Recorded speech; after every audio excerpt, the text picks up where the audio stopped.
Poor spider, I will burn your home in order to escape. And when the darkness grows into my heavily loaded back, I'll shake it off my shoulders and I'll follow my own track. Okay, everybody, here we are with another podcast. I'm Jeff. And I'm Nick. And together we are the Vagabonds.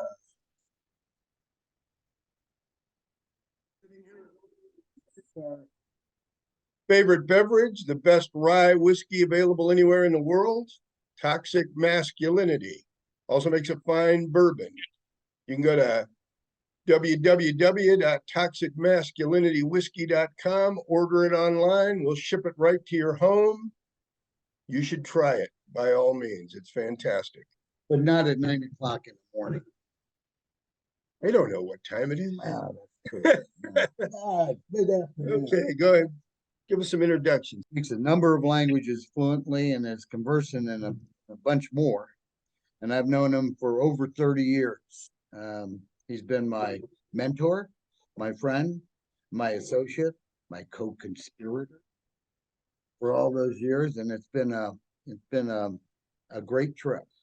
In that regard, Dr. Busch is looked to for advice by people in the private sector and in the government, because he's got a wealth of experience in dealing with places that we're not normally familiar with, and associations which bring him into contact with people that are difficult to negotiate with.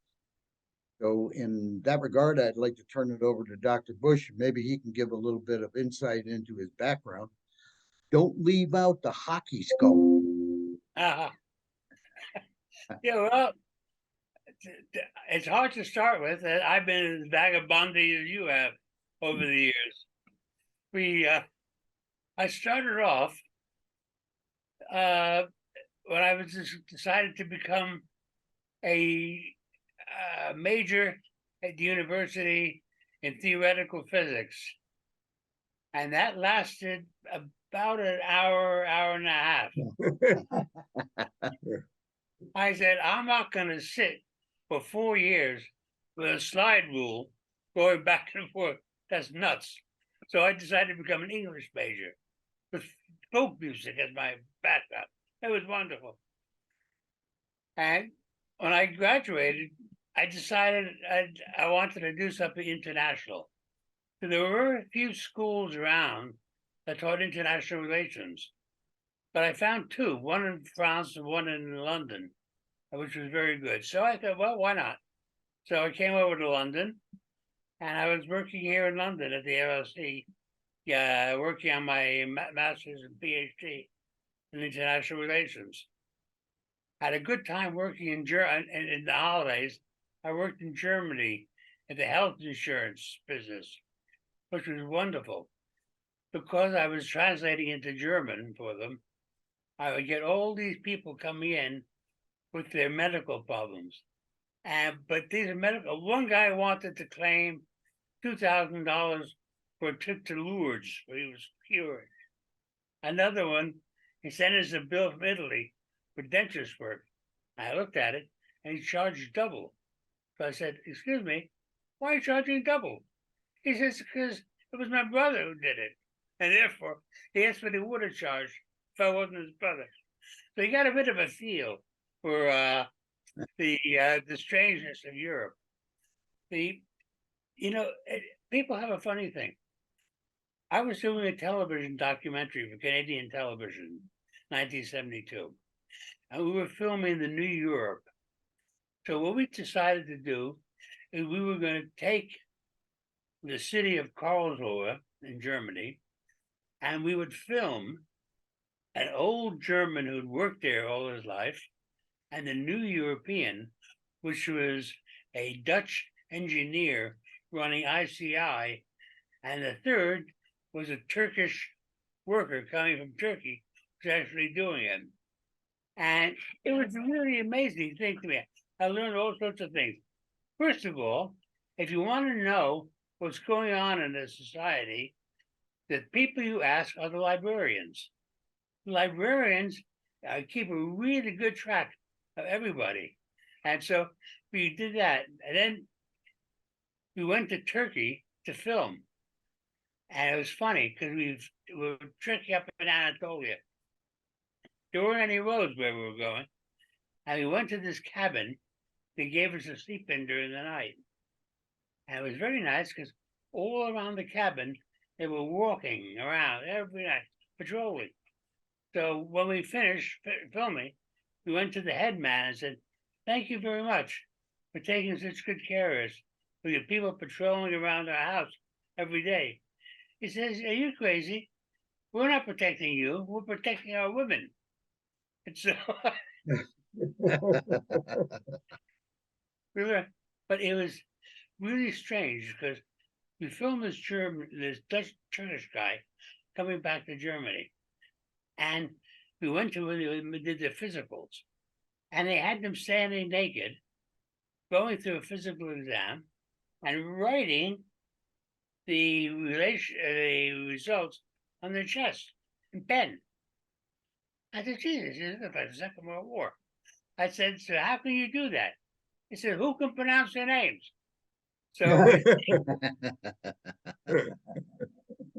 so they sent them back on the train to Munich, and they all had these little white cards.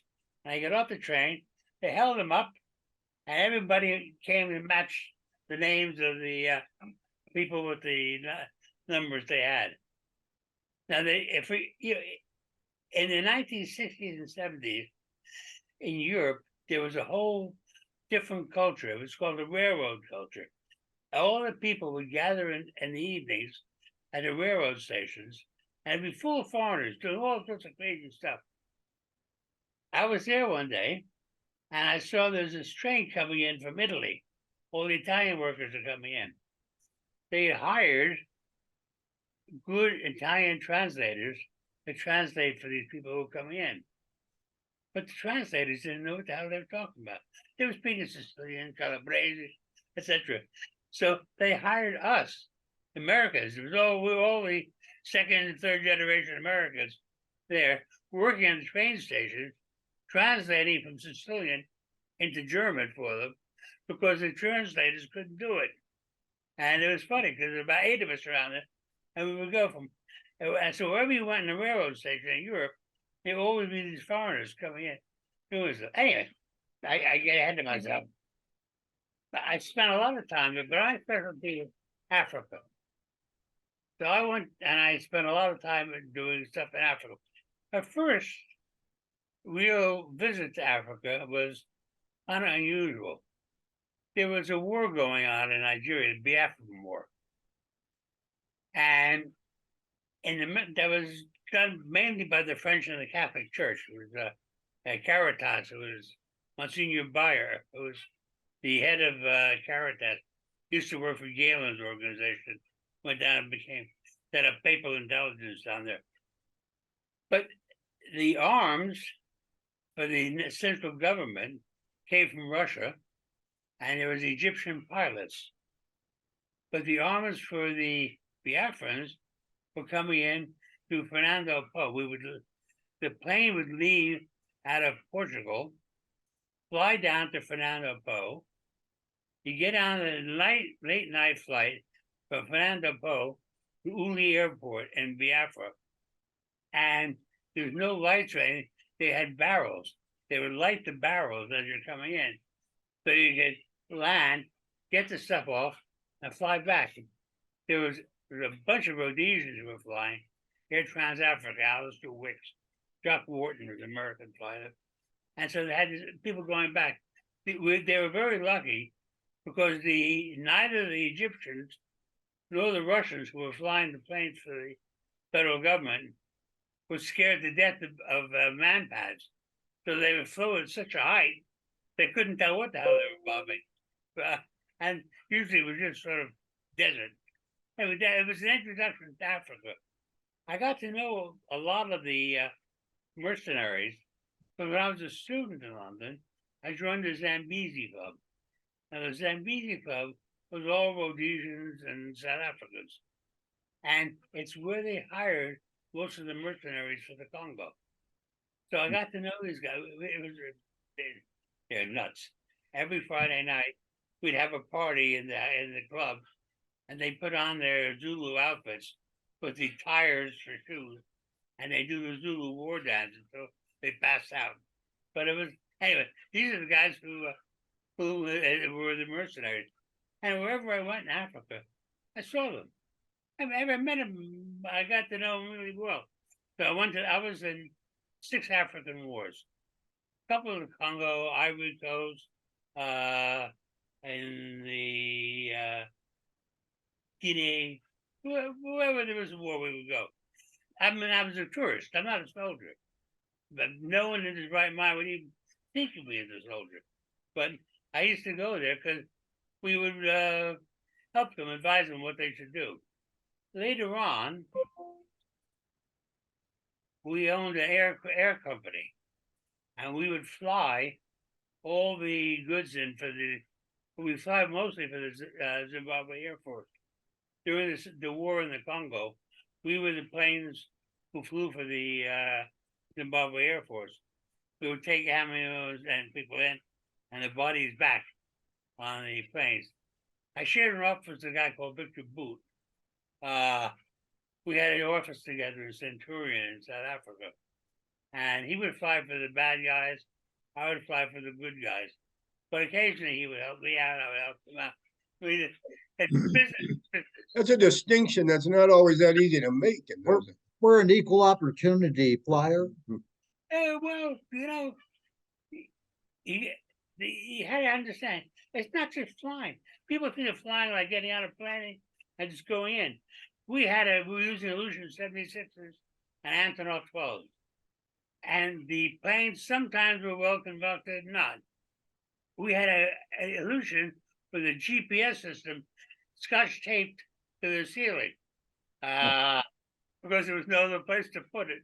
And the navigator would sit there. I went up the first time, we were flying into Kinshasa, and the pilot, who was in this case was a Ukrainian pilot, decided to deviate off course. I said, why? Why aren't you flying straight where you're supposed to go?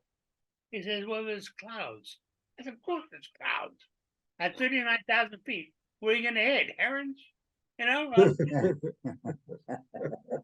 So I ended up putting 2 Zimbabwe soldiers in the navigator's seat, bench behind them, with 22 pistols. I told, if they start screwing around, shoot 1, not 2. Never shoot 2, but shoot 1 of them until they decide to fly properly. And it was crazy. These Russian pilots we came in, we were taking, and when we came back from Kinshasa, we were bringing food stuff in. We would take other stuff. So Captain Charles, who was the Commandant Charles, was running the Kinshasa airport, says, I've got a bunch of Namibian soldiers. We'll have to go down to Kananga. We're going to drop them off at Kananga. I said, sure. But you give me the fuel. He said, yeah, you can fill up the plane, and we won't pay you, but you drop off the soldiers in Kananga. I said, fair enough. So 3 Jeeps with Namibian Angolan soldiers got in the back of the plane, and we flew down. Now I tell the pilot, I said, this is a war zone. It's a hot zone. Please, just put the flap down, let them drive off, and we keep going. I said, sure. Comes in, puts the flap down, they drive off, turns off the engines, gets a couple of bottles of Coke, and they're walking downstairs. I say, are you crazy? They sure, yeah, this is a war zone. And there's a couple of mortars coming in. They're walking in the mortars towards us. And I said, get this plane, the tower's going bananas. So I said, oh, get your starter. He said, sure, do you have an auxiliary power to supply? We had a jury rig, 2 other electric things to get the plane going. But it was always an adventure. These people were nuts. We flew into Angola because we were going to the Alpha and Charlie base, which was used by Savimbi. But we were taking mining equipment, legit, into Angola. But the pilot was ambitious. But you had to stop with all these planes in Luanda, and they would come inspect the plane. So came in, inspected the plane, and they come in and says, two generals, well, we want to inspect the plane. And the pilot says, you can't. You can't? He said, yes, you can. $10,000, you can inspect the plane. And they said, we're a general in the Angolan Air Force. He says, and you're a pilot come in, you're inspecting you whether you're taking weapons to Savimbi. And he says, $10,000. They served 8 years in jail. I had to fly a whole new crew in to get the plane out, and they paid no attention. We brought this new plane in, which we picked up from Sharjah, and brought it down to Johannesburg. We were loading up. The plane came in, and the ground control looked at him and said, "Don't you move that plane." There were pieces of wire coming out of the tires, and there was all beat that. And so I go to the captain. How can you do this? Well, don't you have to? He says, "You foreigners, you don't understand. We have 9 layers of this stuff. When it gets down to the second or third layer, we replace it." So Yeah. we had to fly in tires to get the plane out of there. No, And Gary, I'd like you to relate the time when I think it was Angola. You got to the airport and the airport was deserted. No one was around. You had to confiscate some automotive technology and go to the hotel. Do you remember that incident? oh yes, I do. Please relate that. I think the viewing public will love this. Well, we got there and there was nobody around. Well, I think it maybe was different. Maybe I'm sure the same story. We were picking up Nile perch from the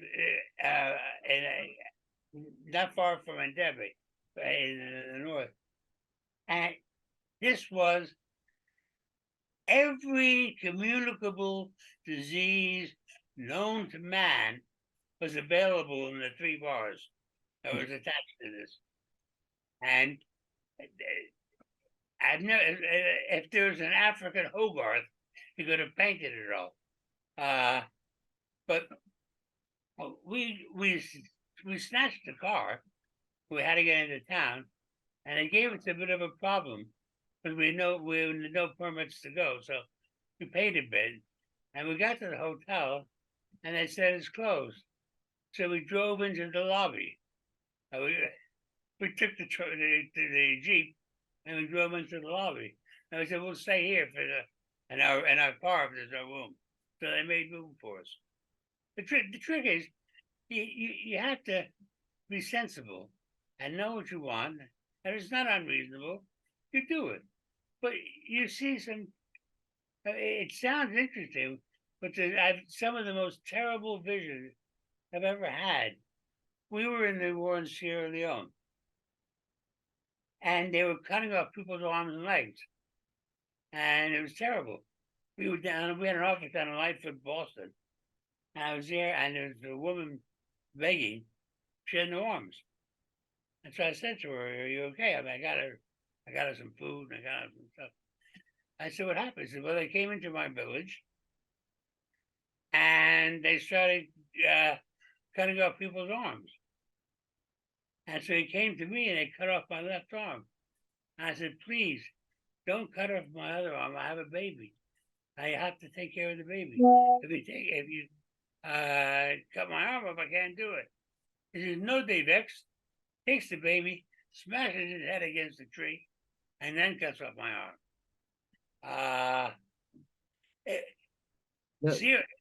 Sierra Leone's worse.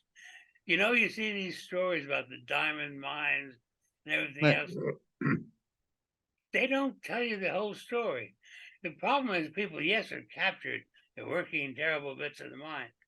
But the dangerous part is not in the mines. The dangerous part is outside the mines. They used to call them the shit miners. Because what happened is anybody who escaped from the mine and was running away, it was presumed they had taken some diamonds with them. So all around the camps were people waiting for escapees whom they would kill, gut, and look for the diamonds. And so you would go and these places, see all these gutted people, all because they were able to escape the mines, but they couldn't escape the ship miners. It was it's a different world. Yeah, I was gonna go back to the incident that I remember was you arrived, the rebels had taken the city you flew to. You got to the airport, nobody was there. You went to the hotel, nobody was in the lobby, but you heard people back in the dining room. And when you got back there, the rebels had all the staff and the guests up against the wall and they were going through their passports. That's it. Yeah, that's that. Please relate that. That's I it's sad, but it's a funny I story. I don't remember it all. I don't remember that one entirely, but Yeah. that happened actually a couple of times. I mean, they in Morocco, they had a meeting of the cabinet, and a couple of people came rushing in from the outside and started shooting part of the cabinet and the vice president. And the young man stands up, Chinese man, says, Chine populaire, Chine populaire, which, People's Republic of China. So the guy says, I don't give a shit, and cut him down. But it's a strange thing, but it's hard to work with these people unless you realize that there is no right or wrong. There's only possible and impossible. The right or wrong you work afterwards, you're having a drink, but in the middle of it, you have to work on what's possible. And it's not just overseas. I had a lot of fun. I used to be the first person to import cement into New York City. I had a floating silo, which we would bring in. And my customers were the Genovese and the Palermo family. They decided to do this. They brought me in because I was bringing stuff in relatively cheaply. But it was a very interesting thing because the guy we were working with, it was a whole group of the Teamsters, the dock workers, the West Seas mob, which were the Irish construction people, and the person who was taking our cement was Donald Trump. But what happened was his father owed the mob $56 million. Biff Halloran, who was running Transit Mix, went to jail. So it left a gap. So they got together and said, we're going to sell the stuff to this new guy who's coming out of the block, Trump, because it'll help pay off his father's debts. So we went down to the docks, and they discussed it, John Cody, the others, and this is why. If you ever see a Trump hotel or a building, it's made out of concrete. It's not really glass. Why? Because it's money out of concrete. The mob was making it. They don't want to give the money away. And later on, the city of New York had its own thing. West 57th concrete to complete. They asked me to help join them because they knew I wasn't with the mob, because the mob had a contract on me and I wouldn't settle. I brought the ship in. And, well, we had a stowaway. Unfortunately, he didn't announce himself until he was in U.S. waters, so they couldn't throw him overboard because they had a record of him. So we were under the horizontal bridge for 3 days. The customs people came and said, until he gives you the information, we can't get him off the ship, and you can't move. So I brought some of my clients with me, and that afternoon, they decided that he was going to tell everything that they needed to know. So I said to him, I said, what did you do? He says, well, we thought he liked cement so much, we were going to put him in with the cargo. And he decided that it'd be better off not being part of the cargo. So they were able to go. But it's The cutting edge of business. Yeah. yeah, it's we had a contract with them, but we couldn't enforce the contract. So we had to wait for the head of the dock workers to get out of prison in Montana to sign off on the contract to allow us to continue. But it was very odd. But the oddest thing of all, I only wish to God I had a camera. My sister and Bosco, my friend, Dale. they had an office in 30 Rockefeller Center in the side. And we had a meeting in the office one day. These were the Serbian Chetniks. We had the Colombo family. We had the guys from the Genovese family. We had the Alessi brothers out of Jersey. And we're all sitting around. We went down to the tea room and to have tea. And we're sitting there. And it was the funniest thing I've ever seen. We were surrounded by these little old ladies with the blue hair, drinking tea, because it was in the Ladies National Republican Club. That's what Fine establishment. Good tea. Hey, it would have been absolutely marvelous having a picture of half of these mobsters with the ladies all drinking tea together. But You should have had a camera. I wish I had. That You was, know what? Wasn't Bosco working for Gotti at one point in his life? oh, nah, more than that. Bosco Radonic was a Serbian nationalist who came to work in the U.S. And he spent some time in Allenwood because he decided that he was going to blow up Tito's plane in Chicago. Yeah. And the FBI figured that wasn't such a great thing. So he was in jail in Allenwood. His roommate was Jerry Bull from the Long Gun. Yeah. So Jerry was his roommate there. So they worked together. When they got out, we did some work with Jerry. But he also was good friends with Jimmy Blue Eyes. Now, Jimmy Blue Eyes, Jimmy Coon, the West East mob on the west side was the Irish mob, which would had most of the construction work in New York. Mickey Featherstone was the head of the West East for a while until they turned state's evidence. So then Jimmy Blue Eyes took over. He was a very nice guy, Jimmy Blue Eyes. And he took over the West East and was running it. Then, unfortunately, he was indicted for cutting up Jimmy Hoffa and making him part of the New Jersey Turnpike. And they got him for that. So Bosco took over from Jimmy and running the Westies. And they also became the enforcers for Gotti. Because when Gotti and his people didn't want to get in too much trouble by subcontracted.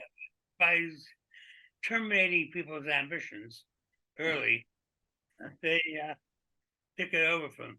So Bosco did that, and they tried to get Bosco, and then he left the country, having fixed 2 juries. He fixed the first jury against Gotti. There was a Serbian guy on the jury. He gave him $60,000 to vote for Gotti, and Gotti got free. They couldn't get a verdict. And then he fixed another trial and left the country and went back to Serbia, where he set up a couple of casinos, etc. I always told Bosco that he went back to Yugoslavia because he was the only guy that could fit in Tito's uniform entree. He said, well, he got there, and then he decided that he was going to do some traveling. Was down to Colombia and Mexico doing the usual fraternal business. And his plane got diverted to Miami. That's right. And he got stuck in the plane, and he put 1 foot out of the plane's door. The FBI grabbed him, and they put him up for trial in the U.S. New York. Bosco was very lucky because the guy they had who had the evidence, who was going to be presenting his case for the government, was Sammy the Bull Gravano. Now, Sammy had gone into witness protection, and they brought him in to testify against Bosco. But they also found that he was running drugs and violating the witness protection, so they had to throw out Bosco's case, and Gravano went back inside. So Bosco went back to. So Gravano was still running drugs and everything while he was in the witness protection Oh, program. God, yeah. And he and his daughter and the son-in-law were running this from Arizona and out of the witness protection program where they had him someplace around Tempe, I think. I always had to laugh when there was some FBI spokesman when they were talking about Bosco when he was first arrested, and he said he's a minor player, you know, just a bit player in the mob action. That Bosco was a one-man crime wave. Yeah, well, he had the Westies on his but side. But very engaging man. Well, he is engaging, but when he was on the side of the mob when they were trying to take my ship, and I wouldn't settle. So he sat there with a pencil under my eye, telling me I better agree and sign it. He was going to pop my eyeballs out. I tended to get miffed. And Sounds like a minor annoyance. Yeah. I had to tell a lie to him that I might consider it, but then I got it settled. We finally worked out that they paid me off for my ship. Okay. In Brooklyn. It's what most people don't realize is, you know, the real world of doing business, of being able to move goods and services around through the network of government regulations and international law, and that is only part of the problem. You still have all these other entities that are trying to parasite the deal, or they've got a deal with the harbor or with the anchorage, and all these things play into it. And if you're not adept and you don't understand the system and that, you can easily lose a lot of money and end up doing something that gets you in jail. That's what I've always admired about you, is the fact that you're able to tread the legal line and make things happen, even though the players that are thrown in are sometimes not the most savory types. Exactly. You have to know what you want. I mean, it's a terrible thing, but in the real world, there are people who buy, people who sell, people who manufacture. God bless them. But at the end of the day, I have to take it from where they make it and deliver it physically to where it's going. It's not a theoretical possibility. It's not a series of considered best wishes. It's what do you have to do to get it from A to B and make sure that people are protected, paid. So there's no theoretical way to do it. And there's no right and no wrong. I mean, you get into strange things.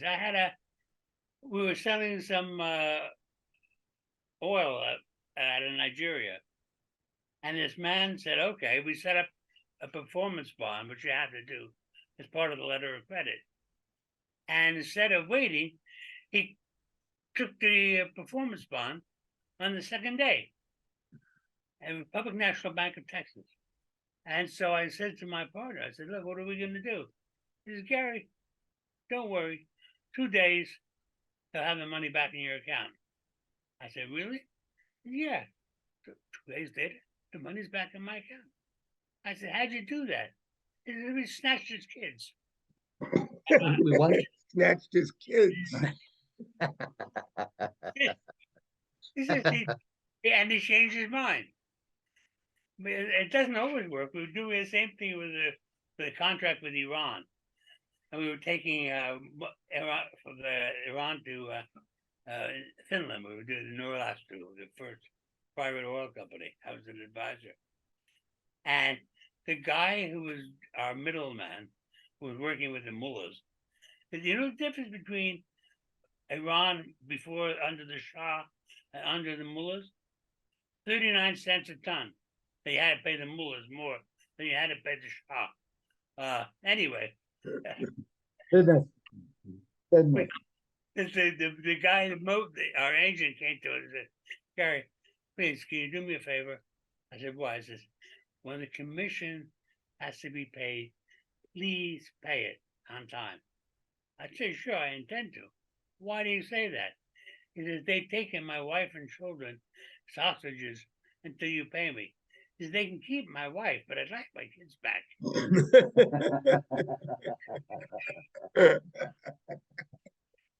Yeah. Now, what I love about your history is that it's so rich in experience and content and that. And over the years, I've watched you solve problems that everybody else said, "Yeah, don't touch that. That's a cesspool." So, that when we in our book, Vagabonds, you mentioned on our trip to Russia. And when we spent time over there, you were very, very helpful in arranging things for us. And Actually, isn't he the one that came up with the title for the chapter on Russia? that's right. The title of that chapter is Nigeria with Snow. That's if you could relate some of the incidences in dealing with Russia. Because the next thing I want to get into, if I can, is the Ukraine. But your experiences in Russia are, with the aluminum and trans world metals. The trans world metals was just getting started into the Russian business. David Rubin was invited in by these people to help market it. Because when you were in Russia, there was no external market. There were these state trading companies which didn't work. Rasno was the one. So my son went to work for Trans World. I went to visit them one day, and he said, what do you do? I said, well, we ship things. We're shipping cement all over the world. That was big as the cement business. He says, it's like cement. I said, cement, aluminum, same stuff, just different proportions. He said, can you help us by doing a thing to ship aluminium into Russia? Because the smelters are bringing stuff in from Guinea to Ukraine. They're turning it into alumina and then shipping it 2,000 miles to Busch and Krasnoyarsk, because that's where the big dams are. Because aluminum is really need electricity. And they're the two biggest in the world. And then shipping it back to the Russians, who are then shipping it back to Japan. So I said, look, why don't we set up a import facility in the Russian Far East, which can then go to the Busch and Krasnoyarsk, and then bring it back out to Asia to save yourself a fortune. So they said, okay, try it. So I went out and I found this place, Venino, which is a very nice place. It's where they used to ship all the convicts to the Gulag. And the railroad track wasn't just a Trans-Siberian, the BOM, which is the Baikal, which is built. 65 people died for every mile of track building that. During 65 people per mile, which is a record of sorts. So we set that up, and we decided to start moving the stuff around Russia. But what people don't understand is everything was done under the Russian style. And when they stopped, they had no alternative that worked, that they really pay attention to. So, for example, I had a ship. I bought 22,000 tons of bauxite out of alumina out of Gold Peninsula in Australia into Vanina. I send $140,000 to the port for our costs, and I said, okay, the ship will be there in 8 days. And they said, okay, but the people are on strike. I said, why are they on strike? He says, because we haven't paid them. I said, I sent you $140,000. Why haven't you paid them? He said, no, this is Russia. The money goes to the bank in Moscow, and then we have to petition to get that money sent down to us because there is no local bank that's going to do this. So I said, what do we do? He says, well, I said, can you transfer the money?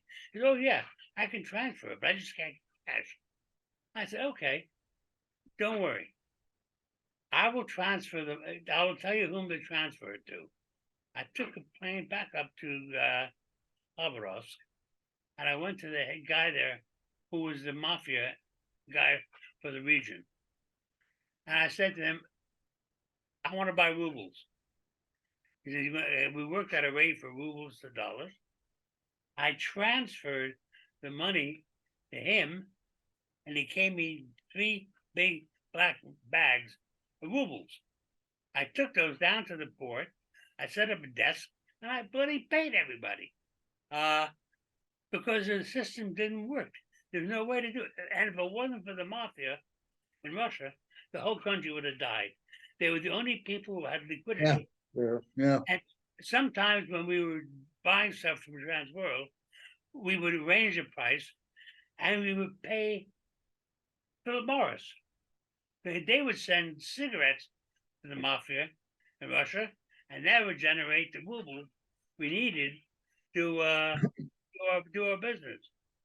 So it's smoke and mirrors. If you try to do it straight, you'd still be waiting. But there's always a way that saves face and everybody. And to be look, the Russians are honest.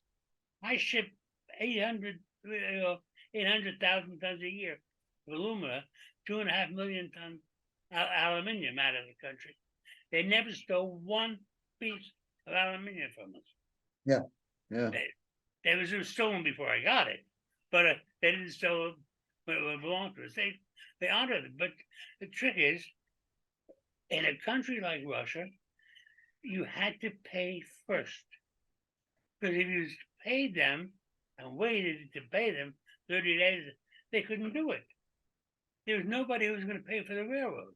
There's no one who's going to pay the wages of the railroad workers. No one's going to pay for the electricity. No one's going to pay for the port charges. But the best rule in the world, there was no credit, so they couldn't do it. So you actually had to sit and prepay. I traveled around Russia. I never had less than $110,000, $120,000 in cash. And we would pay for everything. We needed to get the stuff down from the siding to the port, from the factories. But they would take these trains and carriages and put them all off into the and send them. So you were the prisoner of the least valuable cargo going to that port. You were delayed. And the carrying costs on the aluminium were very high. Every day you lost was being traded on the LME. And you would either lose money or make it. So I actually walked most of the railroad line going along, and I was buying sidings. When they got to the siding, they would make a train of 14 and send it straight down into the port. We saved an extra week. But unless you were prepared to go in, pay cash, buy the sidings, and pay the guys there to do the work, it wouldn't happen. So there is, when I see these people in the business schools and their models, it cracks me up. Yeah, it was like when we did the rescue in North Africa, children and that, we ended up doing an arrangement with the Union Course. And of everybody that was involved in the deal, the Union Course delivered on everything they promised to. And then afterwards, but we had chartered a vessel, and it was an English guy, and impeccable manners, you know, that crowd. And he took our money and never showed up. And after the guys from the Union Course found out about it, the next night his boat burned to the water line. They're, you know, you make a deal, live by the deal. Yeah, of course you do, because you're going back tomorrow. The guys in the headquarters, they change owners. They do what they like. But on the ground, like I say, there's no theoretical work. And the other rule you have to remember is no one ever in the transport business, by design or accident, has told the truth.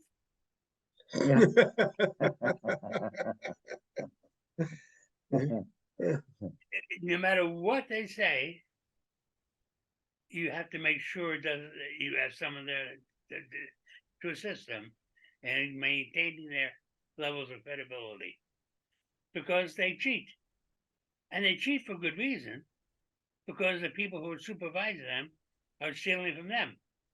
Yeah. So in Russia, it was a bit different. Everybody was confused. They wanted to. They knew a change had taken place, and they knew there was democracy, and they knew there was change, but no one knew how to make it work. No one knew how. No, there was no. So what we did, why the big Western businesses went to Russia, is that we prepaid. We were there. We came up with the cash, and we paid the cash, and we did this with a thing called tolling, which meant that the aluminum smelters did not have the money to buy the alumina. They didn't have money to buy the copper, the carbon box. They didn't have the money to do the maintenance. They didn't have money to do the railroads. They couldn't pay for electricity. So what we would do is we would buy the aluminium from them, pay them the cash. That gave them the ability to do that. And we would then pay a fee to the toll to the factory for having manufactured, which gave lots of money around, which we had to distribute. Yeah. I lost the thought. We had a problem. Unfortunately, they're warning me that our time's almost up. Yeah. Which is annoying. I thought you got it for 2 hours. I thought I did too. You may have to have a part two, Gary, if you don't mind. Yeah, we may have to have a part two. Okay, No. I get more stories. If you got time, yeah, it'll only take, if they cut us off, it'll only take One 3 or 4 last- minutes to set it back up. One last question, and realizing that we sometimes come from opposite ends of the political spectrum. And I've always your opinion because it's backed up by true beliefs and facts. What do you think is the situation in the Ukraine? Having done business with the Ukrainians for years and realizing the player is a lot better than the average person, and a lot better than Foggy Bottom does. What do you think the situation there now, and all the money we're pouring in there? The situation in the Ukraine has always been very, very tricky for people, because it has been one of the most corrupt countries in the whole of Europe. Even more corrupt than Africa? Yeah, in many cases it was. I'll give you an example. I was the port of Nikolaev, is where the Nikolaev aluminum smelter was. I was brought in with David and the Chernoys, and I sat there with Meshin, who was running the place. And I said, I can bring in one of my floating silos bring it in and deliver it. Instead of taking it out of the boats and the hard way, we can do it quickly and it'll cost you nothing. I can do it for $42 straight. And I spent the morning talking with all the port authorities, explaining to them how it worked. Then I went to the meeting with David and they were going bananas. I said, why? He says, well, you showed them how to do it cheaply. When the Russians left the Ukraine, they left $98 million worth of alumina, bauxite, etc., sitting in Nikolaev, which belonged to the Ukrainians. Kravchuk, who was the president, and Meshkin got together and decided that $98 million should not be wasted on mere aluminium. They're going to take it themselves. And so he ordered equipment for $3.5 million each. I said, but how do you pay $3.5 million for this company in Belgium when the actual cost is $230,000? I took out of my jacket a quote for the actual stuff that he was doing. I said, it's $230,000, you're taking $3 million. And he says, get out of here. The president and I have an arrangement, and don't you mess it up. And so it's been terribly corrupt all the way through. Now, they now have, one of the reasons it was corrupt was that a lot of the American neocons had gotten involved in this business. Victoria Nuland and the Kagans and the rest. And they were imposing their own form of ideology on the Ukrainians in terms of calling it reform. Meanwhile, the Europeans had set unreasonable conditions for them to join. So the people had nowhere to go. Some decided to become freedom fighters. Some became pro-Russian. The Donbass has always been a mining area. And even today, although Zelensky and these people are very nice, they have one of the most repressive regimes inside.